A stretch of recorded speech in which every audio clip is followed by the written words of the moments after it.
Good morning, it's Adrienne, or as my family says, Adrienne. However, you know me as, I'm here. You're welcome. Um, I'm going to read another random Bible quote and pull something, extract some meaning out of that. So let me go ahead and shake in your face. Shake, shake, shake, shake. And let's see what it stops on. Zechariah 1:19. So let's see if I can get some meaning out of that. Zechariah 1:19. I must keep talking to keep the ball rolling. So, yeah, you just know the routine. I'm going to find meaning in this. All of God's word is useful for something. It says that somewhere in the Bible. It's useful for teaching and everything. So there's always something you can pull out of it. So I've got Zechariah 1 up, and I'm going to read the whole section surrounding 19 so we can get a good picture of what's going on. It's a short verse. The subject is called Second Vision, 4 Horns and 4 Blacksmiths. I looked up and was surprised by another vision, 4 horns. I asked the messenger angel, "And what's the meaning of this?"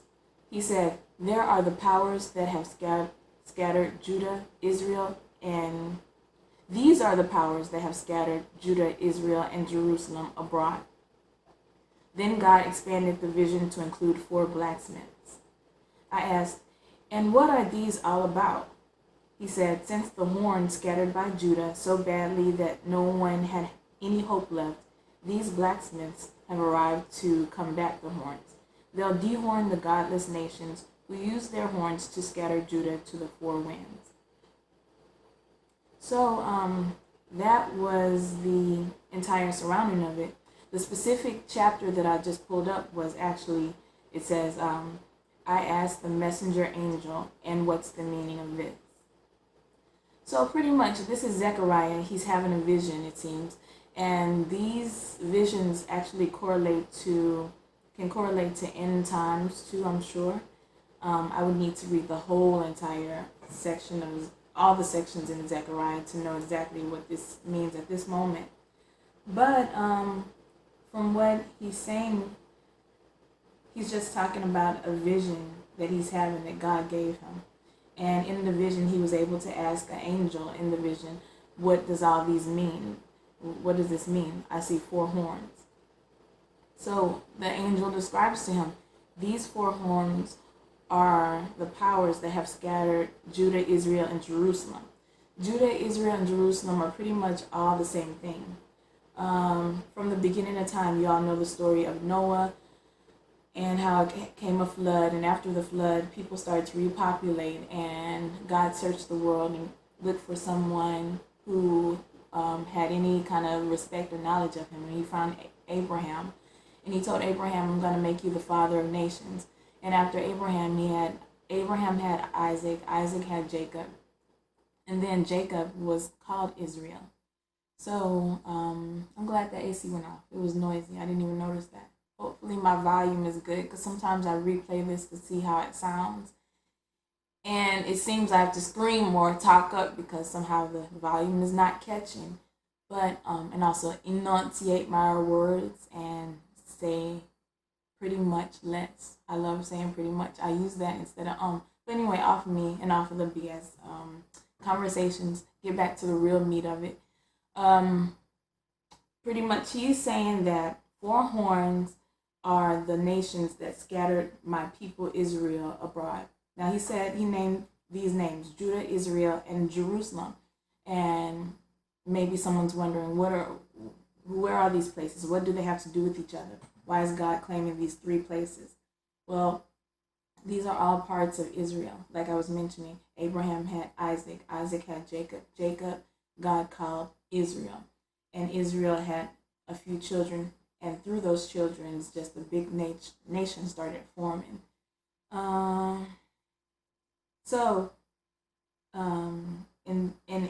In Israel, they called the place Israel based on Jacob's name that was changed from Israel, since he's having the kids that are actually spreading out the whole population and generation of Israel. So in that, Israel ended up being split in different parts. Like one part was Judah, and one part was Israel, and one part is Jerusalem. But the whole group of them, all three of them, are Israel, so to speak. There's no difference in between them, although they have separated themselves. And a group is over here called Israel, and a group's over here called Judah with another different king, and a group's over here called Jerusalem. It's all the same part. So in this, the angel in his vision explains the vision. The man's thinking, why did I see four horns? And you can know in your own life, sometimes you have this weird dream and you feel that it's supposed to apply to your life in some kind of way, but you probably don't know it. Or maybe you have a dream or a deja vu and you realize something's weird about this. This is what he's having. He has a vision of four horns and he wants more information on that. And fortunately, he has a close relationship with God. And in the dream, he was able to ask the angel, what's this mean? Sometimes we don't get meaning for our dreams, but just enjoy them. So the angel tells him, these are the powers, the four horns you see are the powers that have scattered Judah, Israel, and Jerusalem everywhere. So he's saying that those three places were in their home, but four powers, no matter what they are, whether they could be China or Russia, America, just back then, some four powers spread those people up. And as I mentioned, this is possibly a vision relating to the book of Revelations in the Bible, which is a book based on what's to come in the future. A book saying that these things haven't happened yet. They are going to come when Christ returns, etc. So this could be a vision, I can't recall now, but this could be a vision based on Revelations as well. But anyway, so the angel tells him these are four powers. Those four horns mean four powers. And then Zechariah asks, okay, what's that all about? And he said, since the horn scattered Judah so badly that no one had any hope left, these blacksmiths have arrived to combat the horns. They'll dehorn the godless nations who use their horns to scatter Judah to the four winds. Now, in summary, the specific verse we were focused on is, I asked the messenger angel, what's the meaning of this? And that's just God letting us know that you can actually ask him. He'll give you the answers for why things go on. Just first seek him, and then you can pretty much ask him for whatever you want. I mean, not anything frivolous or anything to bolster yourself, but anything that has to do with God. God sets situations up, and it's not always, it can be to a benefit of a person how God sets things up in life, but at the same time, usually everything is supposed to be to bring honor to God. God isn't caring about really just trying to bolster one man or one person. He is God, and he's trying to show you that he's the one who deserves the bolstering. So you can come to God for anything and ask him, just like Zechariah asked the angel, what's the meaning of this? And as I mentioned, you can talk to God, but God also uses angels to send messages back and forth between him and humanity. Many times in the Bible, I mean, usually that's the way that a message comes. So you can imagine that you have a protection field around yourself. There's proof of this in another story about a man named Elisha. He was a servant of God, pretty much a prophet, and he had a close relationship where he can, speak with God and receive God's messages, just like this man is in his vision. He's receiving a message from God. But pretty much he knew he had a relationship with God. So it was tough times, and God actually set a bunch of angels around him as in protection. And of course, this is not visible to the human eye, but in the story as it went, this man, Elisha, he was in trouble, and God had set an army of angels around him for protection because he was in some trouble. And God opened the eyes of his enemy up so they could actually see in the spirit realm that there is an actual army around this person. So you don't want any trouble or anything like that. So that's what God does for you. Believe in it and accept it and call for it. If it doesn't feel like you have any protection around you, call for, pray to God. God, please set your protection around me. This is a rough world I'm going through. Parents, pray for your kids. My child, I'm sending them out to school, or I'm sending them out in the world. Please put your protection around them so nothing can happen to them at all. So that's pretty much what you do. God's got you. So that would be the summary of that particular section, to know that you can ask God, and that there are angels working for God. I mean, God can handle every inquiry to him or every prayer on his own, but he does have a team of people, just like any kingdom would. You can go out there and one by one go speak to the people, and listen. You even hear them anyway, but you still have a team responsible for each person in your kingdom. If you have an army, if you have a son, if you're a king and you have a son, that's what we are. We're his children. So as his children, you want to have a team that's going to protect your children. And that's what God's army is. A whole team that is dedicated to nothing but relaying messages from his children to him and providing the protection needed when a bad situation occurs. So that was the subject of that one. The verse we read today was Zechariah 1:19 was the specific verse, but I read 18 through 21. And in reading that whole section, there's another meaning in this. After the angel described what the vision meant, M-E-A-N-T, that's not a word, meaned, but as he described what it meant, then you can see how God works on your behalf, because Zechariah, he has a vision. I see 4 horns. Angel comes in and says, those 4 horns are the countries that scattered God's people, Israel, all over the place and killed them, took them out of their home, ran them off their land, just killed them and ran them away. And then God expanded the vision to Zechariah so that he can also see 4 blacksmiths. So in his mind, he's got 4 blacksmiths over here and 4 horns. Blacksmith, from what I know, this is something from the old time. There are blacksmiths today, but I think they do like work on iron, like make horseshoes or something. I'll try to Google the specific meaning of a blacksmith while I'm in this story.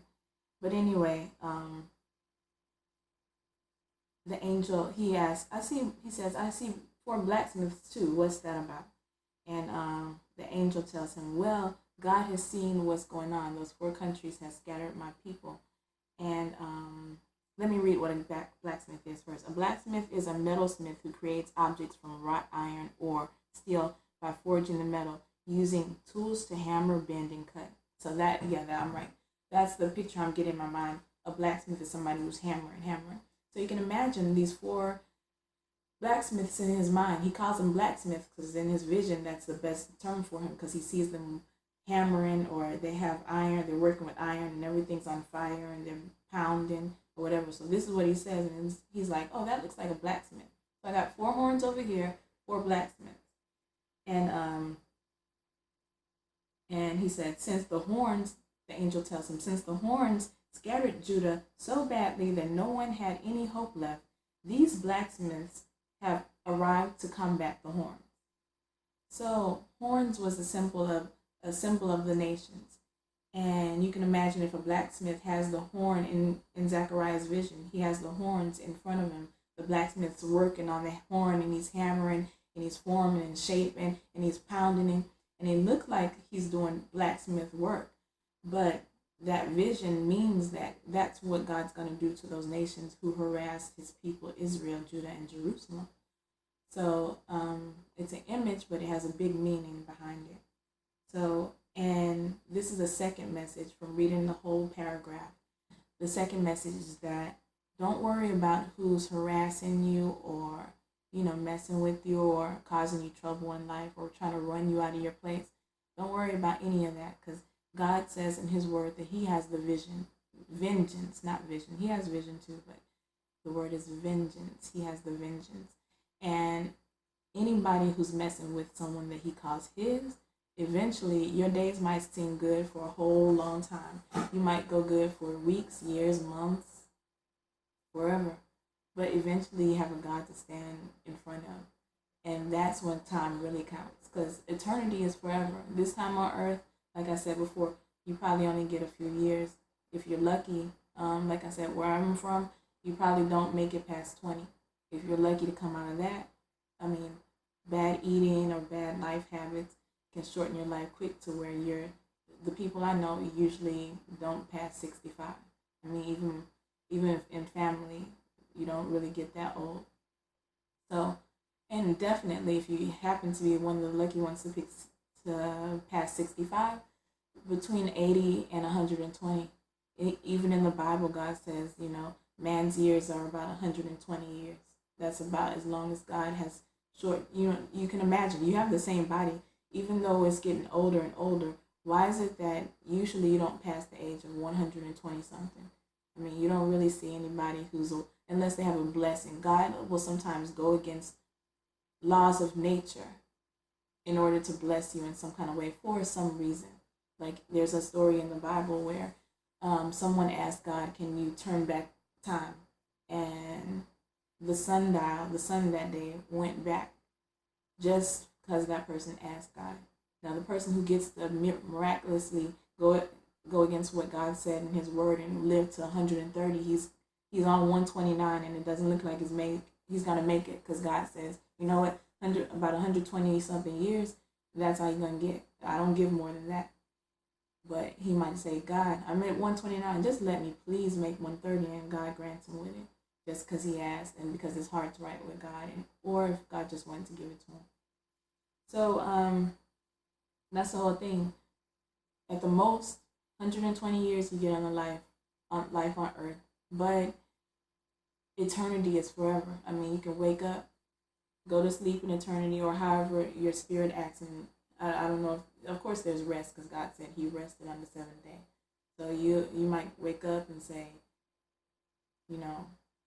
I'm 165, and then years later you wake up and you're 500. I mean, this goes on. There's no end to it. I mean, once you're out of your body and released in your spirit, then you're alive forever. And it would be a shame if you wasted your whole life harassing God's people and doing things against God, when at the end of the day you're going to have to raise up from your body into God once you die on this earth, and then meet your maker, so to speak, because everybody meets your maker. Don't think that you made yourself. Don't think it was just a work of your parents, your mom and dad. God set up life so that it can be like that, where the seed is within itself. So once He's done something once, He doesn't have to do it ever again at all. Plants reproduce because their seed is within themselves. God says how He designed creation. Any answer for life is in the Bible. So that's why I encourage someone to look into it. I mean, at first, the way the Bible is presented, it may throw you off because you're looking at it, first of all, as a big book. I'm never somebody who wanted to read. I mean, in school courses, that would almost be the worst.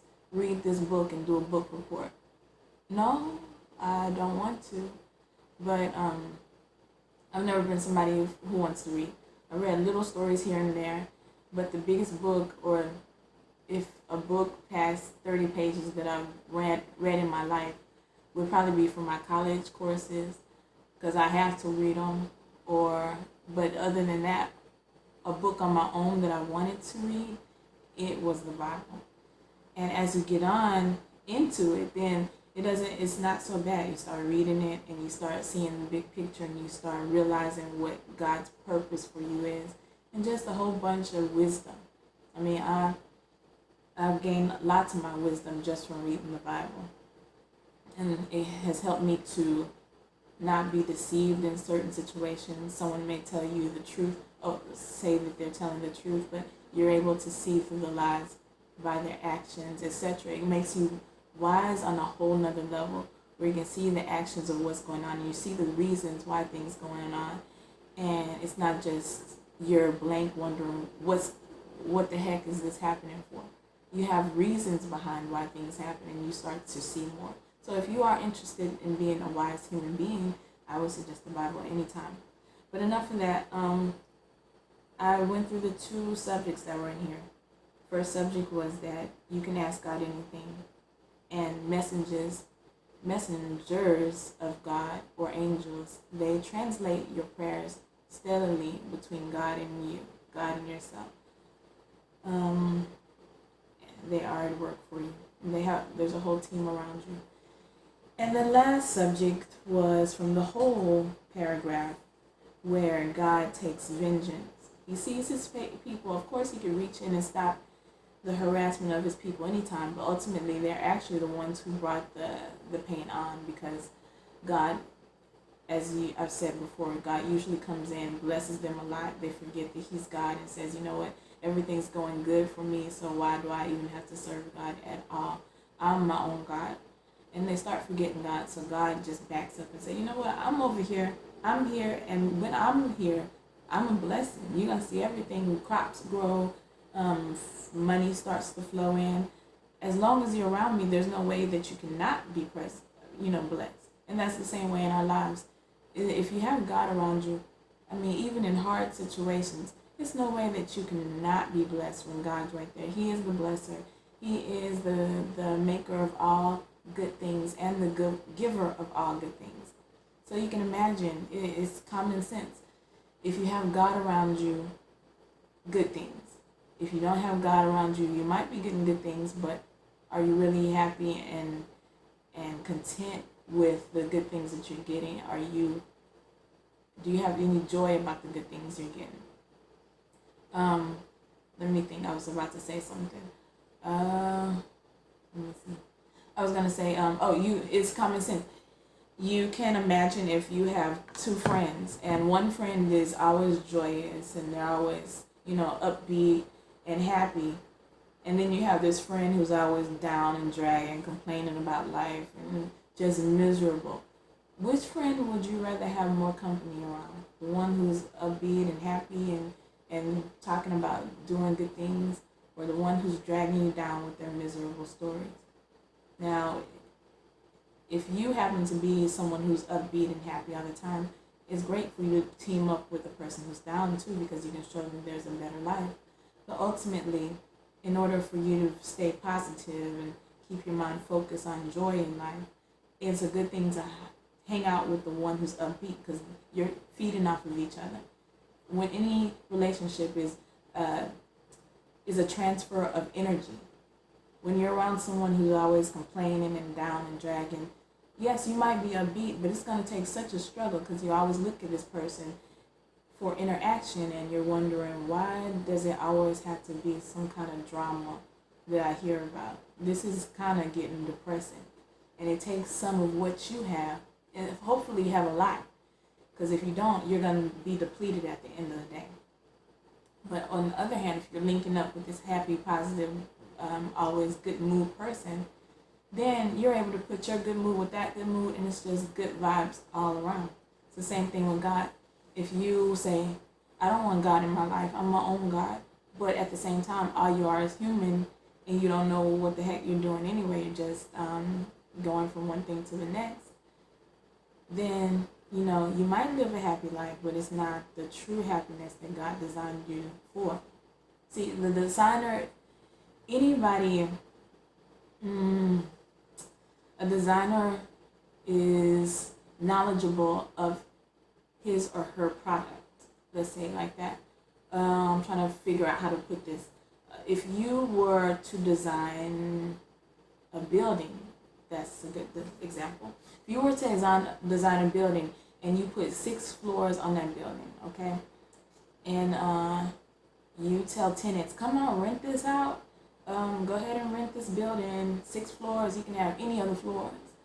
And then those tenants come in the building and they say, okay, someone says, I want the first, I want the second, I want the third, fourth, fifth, sixth. 6 people for 6 of the floors. And everybody's on the first floor, and you designed in the corner on the right side of the building, there's an elevator. Only one way to go up. On the right side of the building, there's an elevator, and you say, okay, first floor, you can stay here, but all the other 5 floors, you got to come through this elevator to go up to the other floors, to go to your floor that you paid for. And then someone with claustrophobia says, I don't like closed spaces. I've always taken stairs all my life. Where's the stairs? And the designer's like, this is not that kind of building. I told you in the lease, there's no stairs. You're going to have to take an elevator. And you stay stuck on that floor and just say, you know what? I'm not taking the elevator. Then you're going against what the building was designed for. You're not going to get the benefits of what could be up there. So you won't even get to escalate yourself to higher floors because you're not working with what the building was designed for. Just like God, He designed us. And no maker is going to make something without a desire in His creation for Himself. Would you design something that is supposed to hate you? Think about it. You wouldn't design anything, especially when you're having, this is a better example, when you're having a child, when you and your husband or you and your wife are coming together thinking, we've been together, we're married, let's have a child today. And you're thinking about, bringing in the child into the life. You're not, in any kind of way, I hope you wouldn't, you're not thinking, when this child is born, I want it to go against me. I want it to hate me and be one of those children who murders me in my sleep. No, you don't want a Chucky doll for your baby. What you want is another image of you and your husband, the love that you have together. You want it to be infused into your newborn child and grow that child up in the love of you and your husband or you and your wife. And you want to let that child know that they were in a loving environment and that they can grow up to be the best version of themselves based on the love you gave. So that's the same way God created us. He in no way wants us to walk this earth and just forget all about Him. He created us. Although He is the invisible God, He is still visible in many scenarios, many situations. You can see Him just by taking a nature walk. Look at the beauty of the world. Who could have put this beautiful stuff out? Green grass, blue skies, white clouds, yellow sun, just a beautiful array of colors all throughout. Colors are an expression of beauty. You see different color skins. You got white, cream, tan, red, yellow, black. Just all colors of skin. Just beauty in every sense of nature, every sense of His creation. And when you get into the ugliness, that's the things usually that we create. Go into a garbage field and you see all the crap that humans have compiled within their lives, and it's just dumped into a field. We did that, and it's ugly. Nobody wants that. But everything that God's created, you can guarantee is pretty much beautiful. I can't think of something ugly that He has created.